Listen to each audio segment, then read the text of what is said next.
I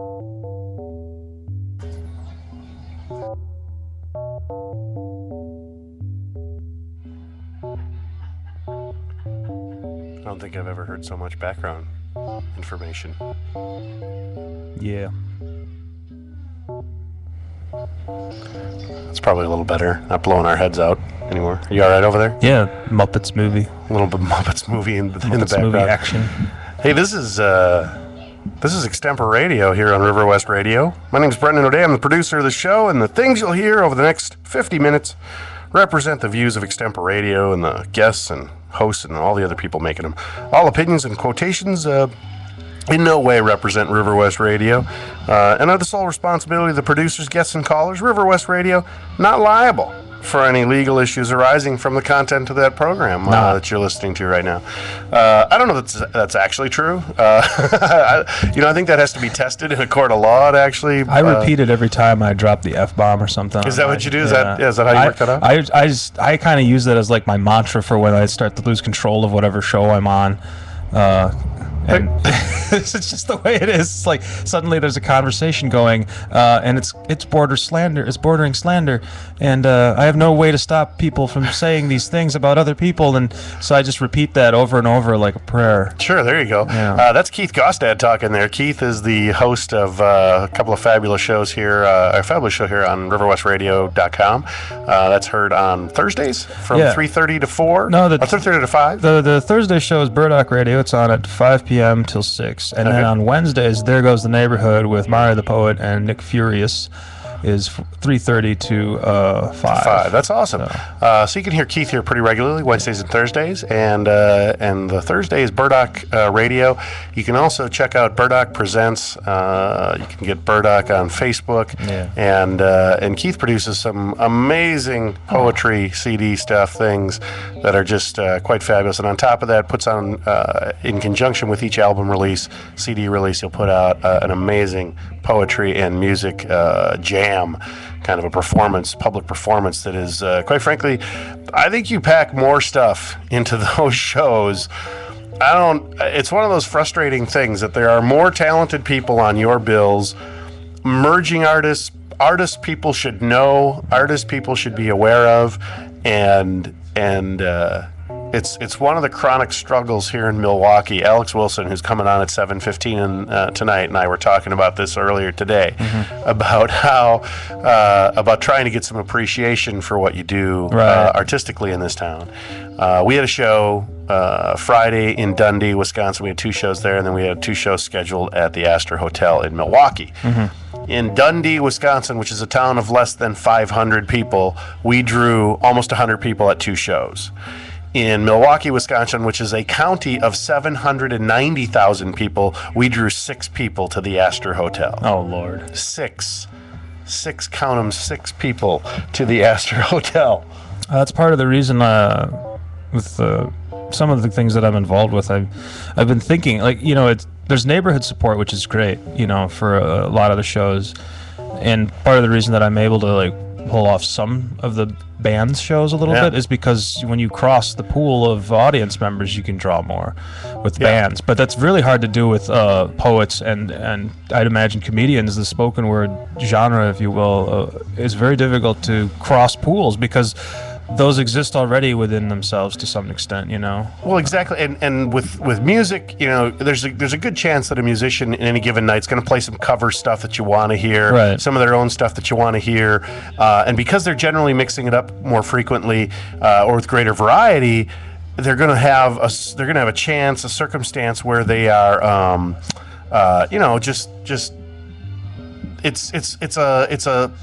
there's a greater potential for it to be an easygoing thing. It's easy to enjoy.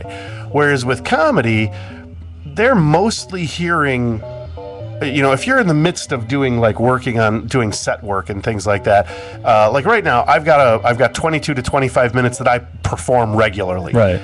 If you've heard me do that once, it's not going to be a lot different within the next 3 months. Because we're still, we're always trying to perfect that. We want to put on an amazingly great show. Those are the kind of things we're trying to make happen. So it's just that thing of are we what you have to have in the universe of comedy is you have to have people who want to just hear comedy, that are fans of the idea of comedy. Well, and you got to have an audience. Come and chance to take a chance on it and see it. Yeah, much like what I'm doing now, interrupting you. You have to have an audience that's willing to sit and engage you by listening. Yeah. And for comedy, that's key, obviously, because otherwise they won't get the joke. You walk in halfway through a joke, and you hear the punchline. It's not funny because you weren't paying attention. You were doing something else. But you can tap your foot to a band if you come in the last 40 seconds of a song. You can be like, "Oh yeah, I remember that. That's a really great song." And you can. There's the whole mind fill. And with poetry, it's the same thing, sort of. Yeah. It's like you're not going to know which person you want to sleep with based on their sad poem. If you don't hear it all to its Is that conclusion. what poetry is all about? Is poetry just all about? I thought so. Getting together and that's why I'm hooking considered up one of the worst poets in the city because no one hooks up with me Oh, based there on you my go. That's poetry. unfortunate. Oh my It's gosh. a sad reality. That's terrible. I'm so sorry about that. You can't do anything about it. It's you really know. rough. But yeah, I see. That's the thing. I didn't even know that that's what poetry was all about. There you go. See now. Now we've learned already tonight. We've learned together that tonight poetry is more about conjugation of genitals than it is about conjugation of verbs and other bits of grammar. So that's pretty awesome. You had a show this weekend. You guys performed down at the Wisconsin Cheese House. The Wisconsin Cheese Bar. Bar. It's a Cheese Mart and bar. There's the Cheese Mart that's right on the corner. I can't remember the cross. Is that like the merchandise mart in Chicago? Is that like all super high-endy and It's really good cheese. I bet. Well, I've seen the prices. We had because we were performing there, and part of our deal was Did they pay you in cheese? they paid us in 36 tap beers and cheese. And cheese. Now Evan, NTSC, our melodeon player. That's by the way, it's November Criminals polka hip hop band. Yeah, check that out. November Criminals for real. at Facebook/November Criminals. And you can get us online at novembercriminals.com. And Reverb Nation. And Reverb you can Nation. find November Criminals as well. Go check them out. It's very worthwhile. But what's so funny about that is NTSC does not drink the alcohol. So he requested if he could get a cheese plate. So, of course, the first thing that Spade 1 and myself did is to go over and snitch from his cheese plate. Of course. And try it with these delicious tap beers. 35 of the 36 are from Wisconsin. And they're like all these great micros, Oh, that's fabulous. It was so good. I couldn't believe our fortune was there. And at the end of the night, Evan had to leave early. And he's got the car, and he's like, "Look, I'm going. You guys want to ride?" And I said to him, "Well, Spade 1 just got a beer, actually." And he looked over at the Spade 1, and he's like, "Oh, yep, I got a beer." Like he's got his full glass in his hand. And Evan is just like, "Oh, geez," he kind of rolls his eyes, turns away for a second, looks back at Spade. It's empty. He downed it like Ziggy Saki style. I'm not even kidding, man. He took that thing and he put it away, and I was like amazed. We were all amazed. So this is a big hard drinking group or something. We have to make up for the one guy that doesn't drink in the band as well. Yeah, if you just each step up to the tune of 50%, I think you're going to be in. You're doing your part. That's a pretty cool thing. That's a way to it keeps balance in the universe that way. It's just the way it's got to be. Well, what other things are coming up for you? What kind of shows you got coming up here? Well, Thursdays that Burdock presents over at Linneman's, River West Inn. That's the corner of Locust and Wheel. And we've got Burdock presents Ela and Mark Adams, Son of Bill, and the Lotus Eaters. Now, those three bands are like really good examples of the different kinds of subgenres of rock, I think, that are existing right now in Milwaukee. Sure. You have Ela, which is a three-person kind of, I would call them like mathy kind of punk. Like almost. Sure. They're really good, technically proficient musicians, but they're really rocking out in this one. It's not like some of their other projects. If you know the guys in the band, they tend to do things that are a little bit different than what they're doing right now. But this is like a really rocking band. And then Mark Adams, Son of Bill. Mark Adams, you may have heard him play around the city a little bit. He kind of sounds like he embodies like the 90s really well in some ways, and he's not ashamed of that at all. In fact, he's really happy if somebody identifies the fact that he kind of sounds like Alice in Chains meets Dinosaur Jr. Oh, there you go. A little bit. That's obscure. Yeah, it's obscure, but it's like Oh, that's good. it's That's good. awesome. Yeah, it's a really good style. And then the Lotus Eaters is a band that's got kind of a 70s psychedelic edge to them, Mm-hmm. and they're all very loud and bombastic and awesome. And so that's like 9 p.m. on Thursday at Linneman's, and then Friday, the November Criminals polka hip hop bar band. We're down at Frank's Power Plant in Bayview. Cool. And, That'll be awesome. We got Melatomica, which is a 2-person group, harmonica, beatbox, and bass, and then the Grasping at Straws. They're a alt country bluegrass trio. Crazy. That'll be an interesting night. So you Yeah. got non-ironic hip hop polka band Yeah. and alt country. That's amazing. That's going to be crazy. Yeah. Well, that's awesome. I'm going to be in Eau Claire on Friday and Sauk Rapids, Minnesota on Saturday, and then Green Bay on Sunday. So we've got a crisscrossing of the state. I'll be performing with Nate Ford. Do you have a small plane or something? How are you getting from these places? We just travel. It's I know a beautiful guy. thing of I know a comedy. pilot. Yeah, but Yeah, right. The beautiful thing, comedy, is you get in a car and you drive. So Eau Claire, I don't even know where the Eau Claire show is, but go to BrendanO'Day.com and you'll be able to check the dates and locations. So anybody in Eau Claire or Northwest St. Cloud, Minnesota area, northwest of Minneapolis, and then back to Green Bay on Sunday. So Sunday we're at JD's bar. It's right near Lambeau Field. We're doing after the Packer game against the Vikings party. So wow. So we'll be in Green Bay for the game. there will be no sober people there. If anybody has Green Bay tickets that they would love to, if they'd love to have a couple of comedians in their private luxury box at the Packer game, we will definitely be available to do your Packer game. in their box. And we'll do your box, happily do your box, and then we just have to be at JD's by 5:00. So we're doing a show 5 to 7 there. In and out. So definitely have us in your luxury box if you would like some great comedy during the Packer game. We will comment on the stellar performance of the performing Packers, and we promise not to mention anything about the New York Giants game. So that's coming up this week. Then Gutters. yeah, and January 28th, I don't know, all kinds of stuff coming up. You can just check my website and check our Facebook. So We should link our websites to each other. we should link our websites. Yeah, but not in a luxury box kind of way. Do you link your website to a lot of people? I don't know. Evan does that. So, but I'm thinking about it. I was like, I would love to have just links to groups and people that I enjoy. We should do that. We should set up some power links. Exactly. I think there's actually a links button on my page. I think I have a links category, so I'll definitely put Burdock Presents and such on there. So we gotta cool. get that set up and hooked together. figure Yeah, it's a good time. You really should go check out the Burdock show at Linneman's. If you're in Milwaukee on Thursday night, it's Absolutely. gonna be good. It's a great time, so check that out. Our first guest tonight is going to be calling in shortly. He is a legendary blues guitarist already.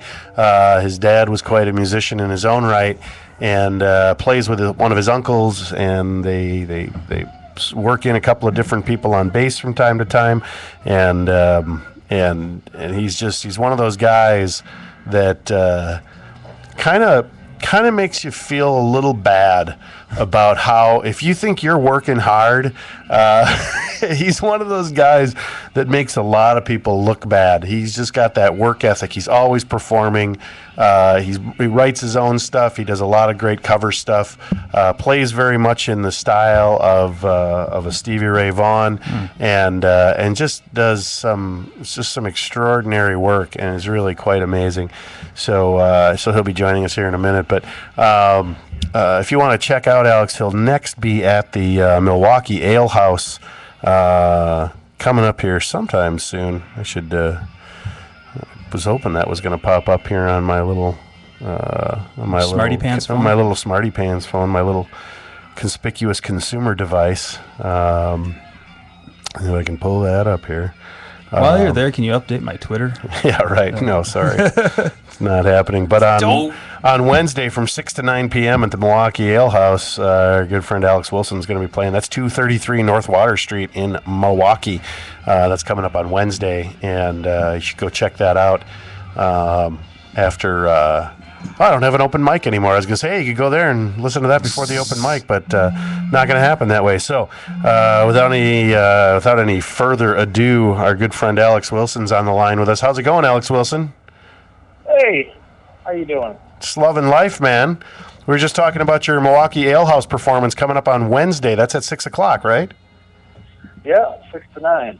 That is awesome. Who's joining you that night? It's your uncle on drums, is that correct?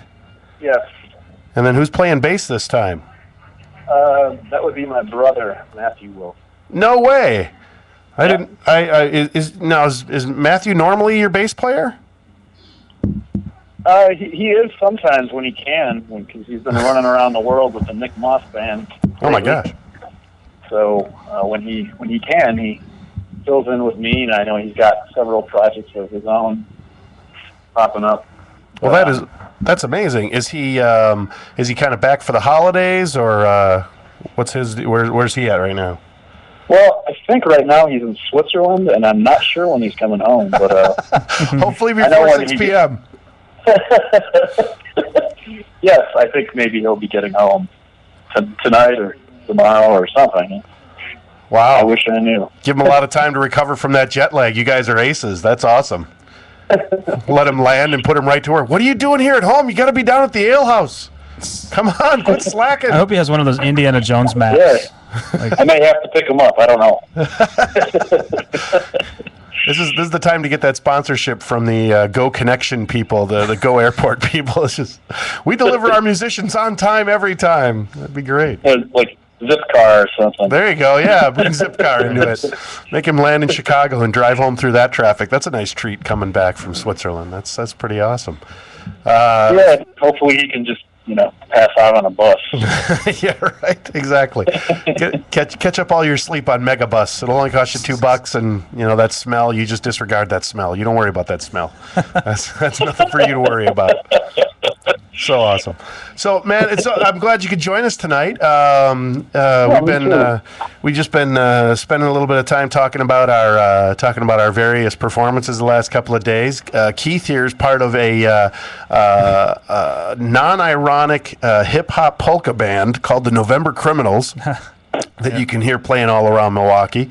November Criminals? November Criminals.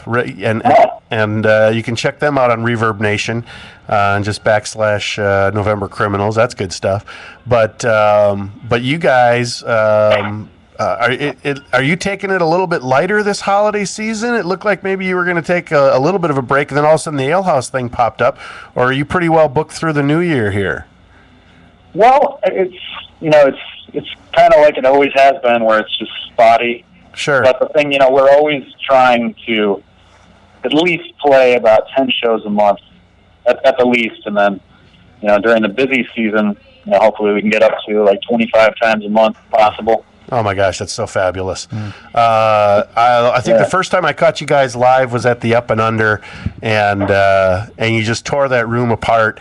And Milwaukee has a history, a long history of not supporting their musicians very well, and then demanding to know them when they were, once they get famous, and they're like, oh yeah, I was always there, I was biggest fan, and of course, and they have that weird, odd history of that. But you guys tend to pack them in pretty good. You're really developing a name for yourself here. That's how's that been like the last few years, generating that big of an audience? Well, it's really been up and down. And I think ultimately, at least for now, actually we just played at the Up and Under this last weekend, and that actually was pretty good. Better than the last couple times we went through there, but certainly not our best night of packing them in. And I think ultimately we just need enough to put another recording out there, which I am working on writing songs and stuff, just hasn't gotten to the recording phase just yet, but I want the CD to mean a little bit more than the last one. And not that the last one doesn't. The last one, I feel like when I listen to it, it almost has more meaning now than it did then. But Well, so The CD that you're working on, when is it coming out exactly? I'm sorry, what? When is the CD that you're working on slated to come out? If you're You're kind of breaking up on me, man. I'm sorry. oh, are you? Is there a planned drop date for the CD? Oh, no, there isn't. All I can really say is that I would like to finish it as soon as possible. And again, we aren't even in the studio yet because I'm still writing songs. And so, there's a couple finished songs, but most of the stuff that is going to be on the CD is not finished yet. Wow. And because of that, I can't, I made the mistake last time of telling people when it was going to be done, and I did that for about 2 years. There you go. Excellent. And I just don't want to do it again. Yeah, there you go. That's a common curse. Yeah, we've got this amazing video series that's about to hit the web anytime this summer. Awesome. It's just awesome. Or next. Yeah. No, but it's been quite a while though since I had released the CD, so I really would like to finish it up as soon as possible. What's your? This is going to sound like the typical Rolling Stone. What's your biggest influence and writing inspiration? Well, I have to say on my last CD, it was certainly just about personal relationships and maybe just women. but now there's just so many interesting things happening in the world that not that there wasn't then, but I just wasn't hip to all those things before. So I think my next CD is probably, it's the music as always is probably going to be very influenced by the blues, and I like guys like Jimi Hendrix just because in my mind, he embodies how one can be free on an instrument. Is there a good chance we're going to hear the I got the Benghazi blues? Doo-doo. I doubt it's going to be anything like that. only because there are things that I want to probably poetically touch maybe on certain issues, but another thing I don't want to do is alienate people, because I don't know, when I talk about politics, that's not really what I want to do, is alienate people. Although, there's plenty of room for discussion and to disagree if you have, a good argument, or if you have, if you just, I always say the root of politics should, at least American politics, should be based on freedoms and an honest conversation. And that doesn't happen. It's sad when it seems like the ability or the inability to have an honest conversation is what is ruining everything. Yeah, I think that's what's been driving a lot of people away from the political process. Obviously, it was an interesting election this year with so many people voting. You certainly had an uptick in against past elections, but you still have that circumstance where better than 40% of the voting eligible population just opts out, because I think that the message they feel, it is just a pack of lies. It's who's ever offering up the most palatable lies is the person who seems to get the votes. And you're giving a lot of credit to this population out there, Brendan. I think 40% of the people are also stupid. Well, there's certainly that. There's a lot of dumb people out there, buddy. That is, I used to always you ever talk to an undecided voter? I'm just saying. I try my best to stay away.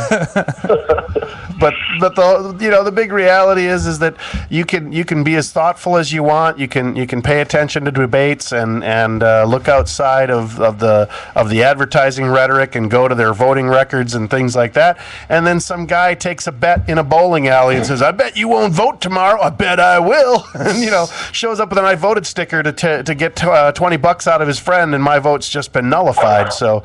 I think that's a fairly common circumstance in our experience here. And I'm confused. You don't like voting now? I never liked voting. I've always thought it was a fairly inefficient method for electing people. Well, do you know what they say? Democracy is the worst form of government, except for everything else. Except for everything else. That's right. Exactly. Yeah, and that's good for the mob. Exactly. That's right. We all can get behind a mob. We can all one half of the mob. Yeah, I just get way behind the mob. I like getting behind the mob and staying back a few quarter miles. But well, that is awesome. What's the website? We should probably plug that to make sure we get that out here. It's is it alexwilson.com or is that already taken? It's Alex. It is actually taken by, I believe, a comic book artist. Oh wow! But Ziggy? Is that Alex Wilson? AlexWilsonBand.com. Oh, Alex Wilson Band. That's pretty safe. I actually the last couple of weeks I've listened to a bunch of your stuff on Reverb Nation and one other one. I can't. Are you on Bandcamp too? I have a lot of internet profiles out there. I can't even. I'm not even sure about. I might have something on Bandcamp, but that doesn't really. Well, it rings a bell, but. My favorite thing is I've been blessed here in this town. It's pretty hard not to be. The music scene in Milwaukee is beyond amazing and largely underappreciated. And between guys like you and James Murphy and one of my all-time old-time favorites is Sigmund Snowpeck, to have kind of a legend like Sigmund Snowpeck right here, kind of in your backyard. And I host often the Tuesday open mic over at the Miramar Theater. It's an open mic that's been running for 9 years now, and and it's an all arts open mic. There's music, there's poetry, there's comedy. So it's kind of a neat thing to have such an interesting mix of people there every week. But there was a group that was getting ready to perform locally, and it's made up of local musicians. Well, they came there to do like a larger room rehearsal just to hear what they sounded like. And Sigmund Snowpeck was kind of one of their key players in this thing. So, I've seen Sigmund Snowpeck for 25 years, and it's just like one of those small thrills you get to introduce one of the guys that you look at as one of your heroes, because he's a guy who combines a lot of comedy with his musical performance. He's certainly capable of being a very serious performer, but at the same time, he can really he's just a funny guy to hang around and talk with. So it's just kind of cool to know that people are that talented and that accessible simultaneously in Milwaukee. It's kind of cool to be able to share some stage time with people like that. Yeah, absolutely. I mean, there's definitely some amazing artists in Milwaukee, and unfortunately, you don't always hear too much about them. But you just gotta have your finger on the pulse, right? Exactly. Yeah, and that's I think that's probably one of the biggest challenges is getting people out, and they have to. I wish people would. That's my biggest hope, and probably one of my biggest crusades, is getting people off their couch. Yeah, Reverb Nation's great, but listen to one song on Reverb Nation and go, yeah, that guy's good. Now get out there and go see him live. Go see the performance, because you can't top that live performance. Don't just go home, people. Just get out. Listening to music online is cool, but I mean, ultimately, it translates to me is it worth it to go see? Yeah. Exactly. Yeah. Exactly. And the only way you ever find that out is to get out there and do it. And I know you guys just put on an amazing show every time. Probably caught you guys 5 times, and it's like each show is better than the next, and that's what should be happening. I think it's very rare that I ever see even when we were talking a little bit about tiny rooms earlier. It's very rare that I've ever seen a band or performer in Milwaukee tank. They always seem to be trying to give their best performance, because I think half the time they're so used to playing in front of 6 people that they just normally just do a great job, because that's what you could expect half the time. So yeah, man, that's I say the way I look at a performance is, I mean, not to even delve back into politics a little bit, but it's a crazy world, and you never know if this performance is going to be your last or not. So, wow, that's a sobering thought. God, I hope it's not this radio show. No, not at all. Could you guys just hold off till Saturday? I got a good show on Friday night. scheduled. But no, yeah, I hear what you're saying. You know, we do. There's obviously our parents grew up with it during the Cold War threat through the 50s and 60s, 70s. It started to moderate in the 90s, 80s and 90s. But yeah, there is, you know, I mean, you see the instability in the world, and yeah, this stuff could all go upside down here at any moment. So yeah, people don't realize what they're missing out on, and even if they do get to that thing at some point in their life, you know, they look back, they're in their 60s, and oh, I really wish I would have gone out more. Don't say that. Go out more. Get out there and see stuff. You know, that's the attitude Absolutely. to have. Life is to be lived. Well, so now, how long have you, when your brother's back around, I mean, you guys pretty much, you came up in this. Your uncle's been playing forever. So you've kind of been in and around music your whole life. When did your kind of public performances start? How old were you when that all started? When I really started playing out kind of regularly, I was 17, and I used to be a part of my dad's blues jam at the Up and Under pub. Oh, cool. And that, you know, went on for 2 years. I started out playing bass, and then by the beginning of the second year, I told them that I wanted to switch to guitar, and I did. And he kicked you out of the band because that's too much competition, or? Well, no, because he's a drummer. Oh, he's a drummer. Oh, okay. I thought his brother had that all covered. So I didn't know. So he does. There's two drummers. My dad plays bass too. So. Okay. I thought I had heard him more. I thought I heard that he was a bass player. So that was a little confusing for a second. I'm sorry about that, but no, that's so it kind of started that way, and then just led to you kind of putting together your own thing then, and. Yeah, sort of. I mean, it sort of, you know, it slowly evolved, I would say. I mean, I was doing that when I was 17, and then through that, some of the local blues guys in Milwaukee, you know, it's kind of a small niche, so like everybody knew each other, and Willie Higgins told me that I was his favorite young guitar player in town, and then when he got sick with cancer, when I was 19, he said, "Hey, could you cover on my gigs for me?" Wow. And I did that for a year, and then he unfortunately died, and then I was, in a way, I was kind of off and running. Yeah. Then I got hired by the Blue Rubies. I played with them for about 4 or 5 years, and then I started doing my own thing exclusively. That's fabulous. So I got to ask, did you ever have the opportunity to play with Mud River Lee? I never did. It's like every friend of mine that ever played a banjo, violin, or guitar seemed to at some point play with Mud River Lee for at least a week, and that's about all it took most times was to. Unfortunately, I can't even say I know who that is. Oh, no kidding!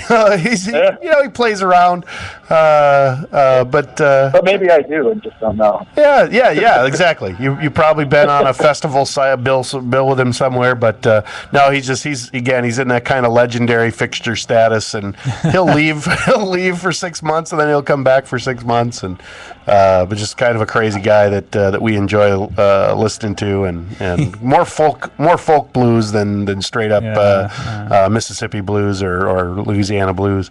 But, well, that's fabulous. Well, I want to just remind everybody, Wednesday night, 6 to 9 p.m. at the Milwaukee Ale House. You should absolutely make plans. It's your chance to put your money into something worthwhile instead of a bunch of stupid Black Friday and Cyber Monday gifts. Get out and check out the Alex Wilson Band at the Milwaukee Ale House. Man, thank you so much for coming on. It was great chatting with you, getting a little bit of the history. We appreciate it. Oh, man, thanks for having me on, Brendan. Nice. That's awesome. Hey, that's Alex Wilson. Make sure you guys check him out at the Milwaukee Ale House, and we will we'll look forward to that. That's awesome. All right. Okay, that's Alex Wilson. Holy cow, that's an awesome thing. Just getting a guy that's doing it right and playing hard and playing out a lot. That's awesome. 10 shows a month. 10 shows a month is the light season. That is awesome. 10 gigs a month, and that's killer. You're barely working. Yeah. I can't imagine doing something that well, I can sort of imagine trying to book that, though. That's the thing. Oh, yeah. Well, yeah, this is, like I say, he is one of the hardest working guys out there. Yeah. His work ethic already is legendary, that people are just like, wow, that guy hustles, and he keeps moving all the time. Well, I imagine that with his credentials, he doesn't have a hard, people probably look for him just as much as anything, so, Yeah, it's not that hard to book, I guess. Well, and you build a following over 9 years of doing this. That's the other thing. It's just you got to have a calendar app on your phone, I think, more than anything. Is that what it is? It's all dependent on the calendar app. Yep. That's the big thing. You got to have a functional calendar app, and then people will call you, and then you just plug their names into the dates. That's right. So, well, we were talking about earlier about doing those rooms for 6 people, and those are the best rooms. Well, right when the Down and Over had opened. Are you familiar with that on KK? That used to be the Bayview Brew House, right? Yeah, yeah. So that kind of went away, and then it came back with the Up and Under people, the Down and Over deal, and Alex was picked obviously because of his history with Up and Under to play there, and they were slated on a night, and I was on a bill somewhere else down on the south side, right? And so once our show wrapped up, I went up there, and it was probably like 11, 15, so not early in the night, and they've been playing for about an hour and a half, maybe an hour and a half, and it was empty. The place was just there was the owner, a couple of her friends, or the manager, a couple of her friends, and a couple other scattered people. There's a lot of house hermits down there, though, is the thing. I know everyone I know that lives in Bayview is a house hermit. They don't like coming out except to go drinking at like a few bars that don't have live music. Ever. They're so focused on getting absolutely obliterated and maybe cheating on their live-in girlfriend. Wow. Nobody specifically nobody here specifically in Bayview that we know. Right. I cast a large net when I use my stereotypes. There you go. Everyone in Bayview cheats on their girlfriend. You're just painting. Yes, that's no. painting. You know what I'm picture. saying? It's like absolutely. People just want to. They have their goals. They have their targets in mind, and there's not a lot of spontaneity involved in their decision-making process. It's fairly ordered. Yeah, it's pretty ordered. It's fairly rigorous. Pre-planned. Because it's fairly rigid. Yes, you know why? Because they got to get up the next morning at exactly 6:15 because they got to walk the dog, and then they've got to get back home in time to shower and shave to get out the door to work. Yeah. And they got to be there by 8:30 or their boss is just going to go nuts. It's going to go nuts. That's right. Yeah, that's the big problem. Working those real jobs. Yeah, it's just difficult, man, and that's the working class neighborhood down there. So. Well, so we suffered Thanksgiving this week. You suffered. I did suffer a little bit. You lactose intolerant? No, I worked a lot. I suffered physically. I'm sorry. No, it's great because I didn't have a lot of plans, but I also had a lot of stuff coming up on Friday, so I couldn't really get out of town and head out anywhere. I had to stick around the area, and then. But beyond that was the circumstance of, what do I do? I'm dead broke.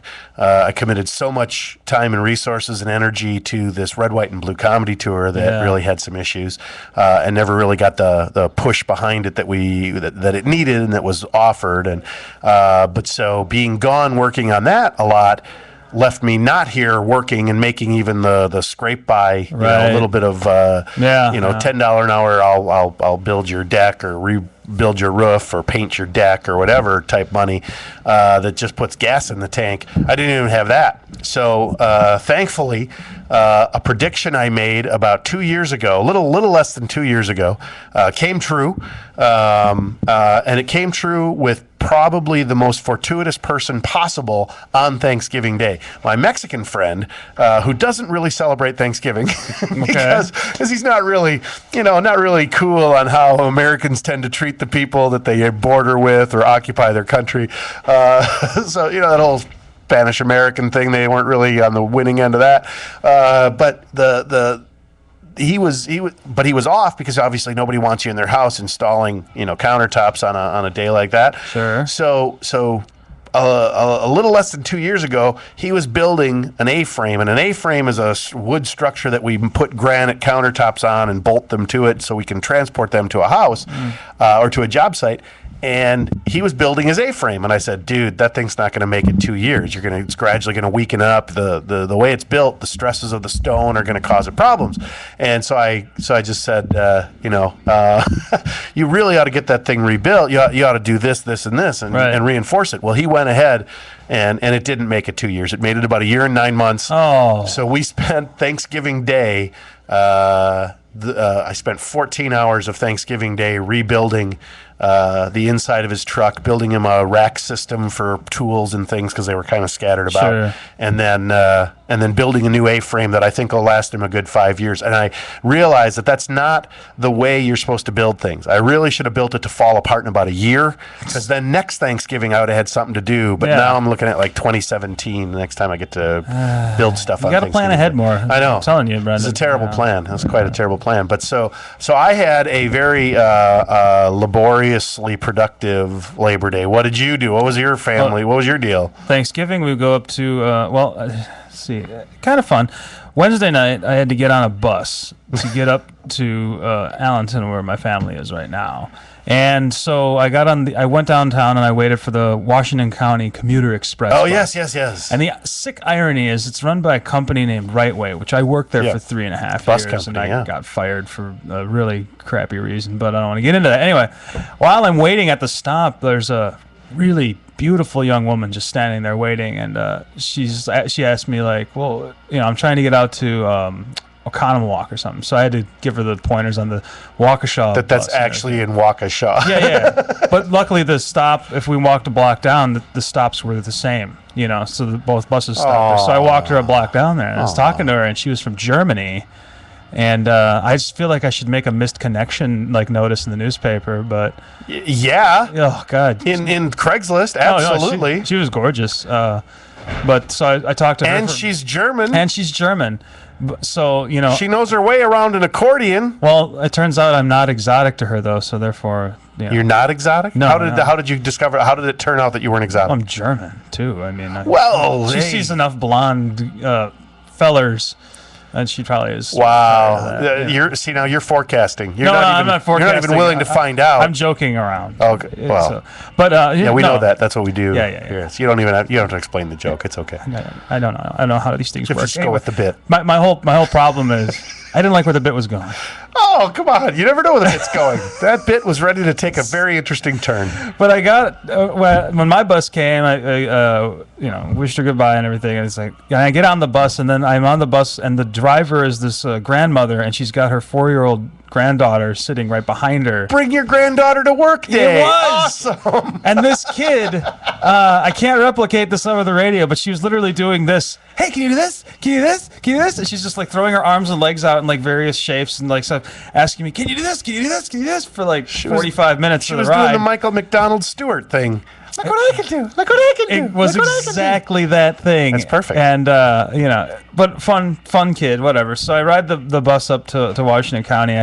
I don't sleep because I can't sleep on a couch that's less than 6 feet long. I happen to be 6'3", and I need that extra foot room.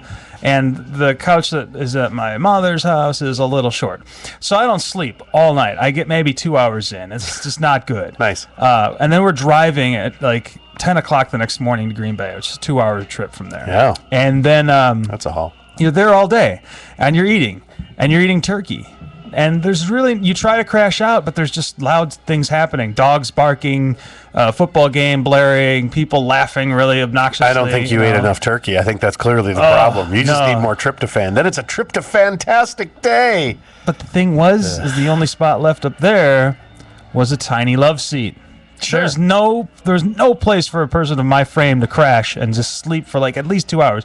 And so then the night comes along, and we're getting in the car to go back down, and I'm driving. It's the scariest thing in the world. Awesome. I had 48 hours, and I'm how you clench your butt to make the adrenaline squeeze up into the back of your head, from the top of your kidneys. You're like, well, if I squeeze all my internal organs starting down there up like a toothpaste tube to get the adrenaline to go up to your eyes. That's just, it was ridiculous. I thought that was required a hormone release. I didn't know that you could just squeeze your butt cheeks and make adrenaline release. Well, I got to take you over to this place on Locust Street that teaches you Tai Chi and stuff. They'll teach you how to do all that. Tai Chi. Yeah. Awesome. It's driving Tai Chi. It's Drive Chi. Drive Chi. Yeah. That is, there's nothing more awesome than but you know what, you got to the mnemonic devices used as marketing for Tai Chi practice. Get yourself in that moment, that frame of mind where you actually can control your adrenal glands and there you go. Shoot the adrenaline right back into your face. But it was a great time, hanging out with family. That's the adrenaline back into your face. You're like a Mountain Dew commercial, and you're like, "Wah, yeah." I'm glad you said Mountain Dew. We're not liable for any legal issues arising from the content of this program. Fabulous. So that's but a decent time up there. Oh, in it was Green great. Bay. I love spending time with relatives who are more stable than I am. Wow. Economically and emotionally and all that stuff. It's just really a great time. You're in a house. It's heated properly. There's actual food there. Very little risk of the government bursting in and taking said food off table. Yeah, I mean, things are put away. There's not just like a random plastic bag on a table somewhere just sitting there. Like, why is it there? I don't know. There's still a receipt in it. Did I get that yesterday? I don't know what that bag's doing there. And can we still take this milk back? Yeah. And you know how it is when you're just a guy living by yourself. Sometimes things get a little out of hand, unless you're a neatnik. I don't know. You a neatnik?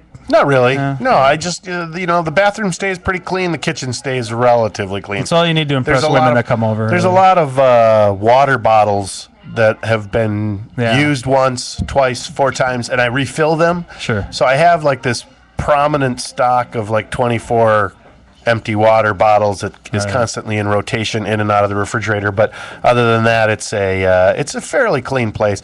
The work areas are not, because I tend to be that guy that just keeps stuff constantly at hands. I know where that is. It's right there on that table. Right. So like the dining table's pretty packed up. The editing table isn't bad. But then there's stuff scattered around it. So the living room, I wouldn't call it's kind of a stay out of room. It's a little less living room than more stay out room. But no, like the kitchen has to be functional. I have to be able to prepare stuff. You live in that bubble of well, I've got $8. So I can either go buy a 2-pound tube of ground beef and make chili that'll last me for 5 or 6 meals, or I can go buy this at that place and it'll cost me this much, and I'll eat for that one meal. It'll cost me the same. So, you live that existence and you just make that decision that, I should probably go buy the tube of ground beef. See, you're on the wrong side of that fence, man. You got to get on the food stamps card. Well, to do that, you gotta be part of the system, and I've done my best to not be part of the system. Well, you're on the radio now. All this is being recorded. You're screwed. Yeah, because I broadcast where I live and give my address and my contact information. So no, that's the beautiful thing. They know where you're. I'm just a phantom. They know where you're gonna be every Monday, though. They do. Yeah, if you guys want to come get me, I am at. That would be the greatest publicity stunt ever. I would love to be taken down during the show. That would be probably the best way to end a whole segment. It's just like. If we could get you guys to show up at 7:47 and arrest me as we complete an hour, that would be great. If we could have like a whole build-up, circling choppers and squads the at either of end of the cars. block. Yeah, at every end of the block, and people getting evacuated from buildings. You could send somebody out with a cell phone to like call the action from the street, kind of thing. That would be awesome. Yeah, Lambton would love to be in that role. He'd be loving that, doing the live broadcast. Wait, Lambton wouldn't be arrested too? No, they don't know who Lambton is. Okay. Lambton gets himself in trouble. It's not, he never does anything outwardly subversive. He just goes ahead and... Evans politely asks if he could move his car. Can I just move my car? I just got this car. Yeah, right. Just move my car real quick. Is that okay? Yeah. Oh, no, he would park, he always parks a block away. He knows that at a moment's notice, this whole thing could go south. So he's hip to that whole thing. So. Smart guy. Yeah, no, he knows what's going down. Oh, man. That's what's happening this week. We didn't really get to Black Friday. Give a 30 seconds on Black Friday. It's stupid. Who can afford anything? Well, I heard an interview with a woman who works for Bon-Ton, which owns Boston Store and a whole bunch of other of those Carson Peary Scott stores down in Chicago and all that good stuff. Yeah. And she basically said, I was shocked to find this out, that pretty much they lose money for the first 3 quarters of the year. And depending on how the Christmas season goes, that determines whether they're profitable or not for the year. And based on how things go on Black Friday, that determines whether they're going to have a good Christmas season or not. So they know by midday on Friday, and now that means starting at midnight, tripping over from Thanksgiving, by noon, they know where they're going to be in January. And that's mind-boggling to me that's that predictable. But to know that those companies from January till October, they're in negative. They're totally negative and just totally waiting on the holiday season to determine whether they make any money. Maybe if they sold stuff that mattered. You know? Well, yeah, that matters to who, you know. Yeah. I mean, look what you get. On Cyber Monday, you get out your new toys, right, for the year. You know, whenever you can afford to buy your next gigantic screen television that takes up all your entire wall with the laptop accessories. It's just excessive. That's why I don't care for it too much. You know what I mean? Like if you're doing this stuff so that you can like build a future out of it or something, it's great. But if you're just doing it for your home entertainment stuff, you're that person that's not going out to see live music. That's what you are. That is who you are. That is who you are. This is who we are. This is Extemporadio on riverwestradio.com. Thanks for joining us tonight. Special thanks to Alex Wilson for chiming in with us and hanging out. My thanks to Keith Gostad for sitting in for Jason Evans and Jeff Lampton. Thank you, sir. And we will be back next week, Monday, God willing. And we'll see you then. There's a car pulling up over there. It's a light. It's a black sedan. Black That's sedan. what's going to go down. That's where we're Ed at. Harris is in it. Ed Harris is in it.